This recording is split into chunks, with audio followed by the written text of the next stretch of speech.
Hello everyone, and welcome back to the Biblical Bookworm.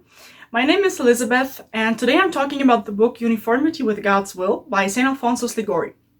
The book was published around the year 1755, and although it's really short, it's only around 30 pages long, it has been recommended to me, I think, 3 times by now, and I believe that it truly has the potential to change the life of a Catholic. I will summarize the book and divide the content in 3 parts. First, I will summarize why uniformity with God's will is such an important thing to do.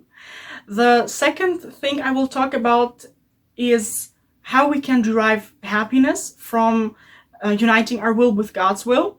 And the third one is how we can put uniformity with God's will into practice. And at the end of the video, as always, I will give you my opinion on the book. St. Alphonsus starts off by explaining that we are all called to perfection, right?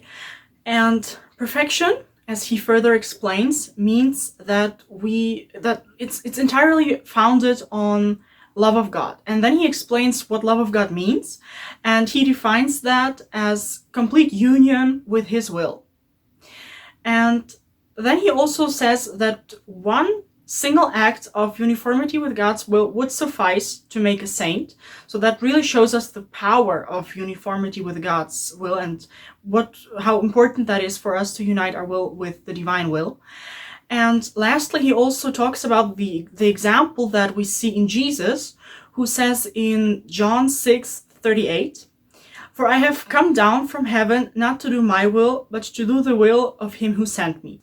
So we see that Jesus too saw the importance of uniting his will with the will of his Father.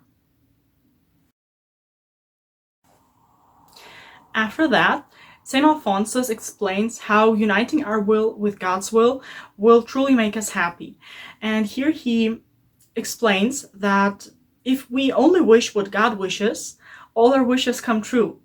And so we are always happy. And he explains that by naming a couple of examples and telling a story about a poor man who really had nothing material, but still was the happiest man on the planet because everything that he wished for came true because he had complete union with the divine will.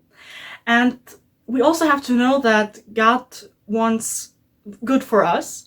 And my favorite quote from the book is, "Beyond the possibility of a doubt, God works to effect our welfare infinitely better than we could ever hope to accomplish or desire it ourselves." And I love this quote because it shows us that even if we aren't even able to imagine something, to desire something better than what God has planned for us. So that really helps me to trust in the divine will. And I really like meditating on this sentence, especially when I'm sad or when I'm not satisfied with things that just happened to me. And it's actually a quote from St. Basil, so just that I'm not misquoting here or anything. And then St. Alphonsus talks about the saints and how much consolation they had by meditating on uniformity with God's will. And he names the example of Saint Mary Magdalene of Pazzi, who fell in ecstasy every time she heard the words "will of God." And the last thing in this chapter and this part of the book, which I would like to address in this video today, is a quote from the Bible, Romans 8:28, which is used very often, but I also think that it's really consoling, so I wanted to put it in here. And it says, "And we know that all things God works for the good of those who love him." That shows us that God wants good for us and we can trust him. In the last part of his book, St. Alphonsus gives us some tips how we can put uniformity with God's will into practice.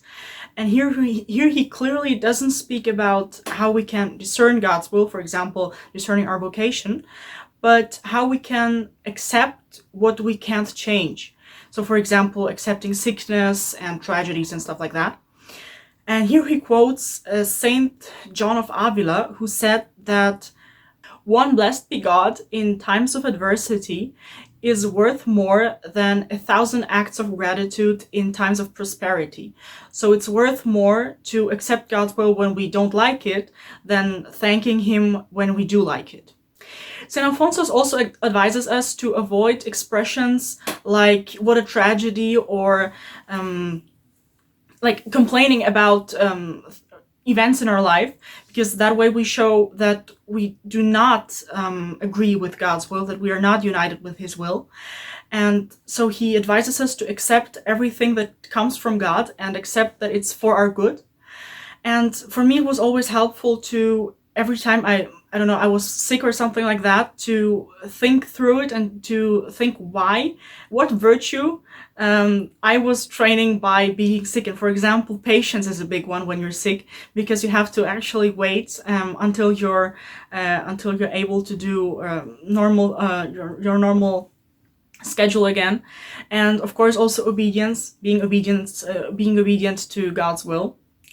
And St. Alphonsus also has a beautiful prayer in his book, which goes like this: Lord, I accept this punishment from thy hands, and I accept it for as long as it pleases thee. If it be thy will that I should be thus afflicted for all eternity, I'm satisfied. We never know what would happen to our soul if we had what we desire so much. For example, we don't know whether it's better for us to be sick or to be healthy, or whether it's better for us to have a good appearance or to be ugly. Like maybe being physically unattractive helps our soul and helps us not to fall into certain sins. And so it's really helpful to think about the fact that we have no idea what we need, and God knows that, and He works to help us. We see a beautiful example of that in the Bible, in the Old Testament, with Job, who accepted everything that God did to his life, and although he lost everything, he still was content with that and accepted that. And this should be something we should strive for too, and Job should be a model for us in this area of life. And St. Alphonsus also advises us to accept spiritual desolation, because he says that it oftentimes happens that God gives you spiritual consolation at the beginning of your journey in the faith, and after a while He withdraws those consolations to give you the possibility to acquire virtues, and testing your obedience and whether you still stay with Him even though you can't feel any consolations at the moment. Now let's get to my opinion on the book. This book is without doubt, of course, a 10 out of 10. It's a beautiful book. It's extremely important. The topic is extremely important. And as far as I know, there is no other book that talks only about uniting our will with God's will. So that's something unique to this book.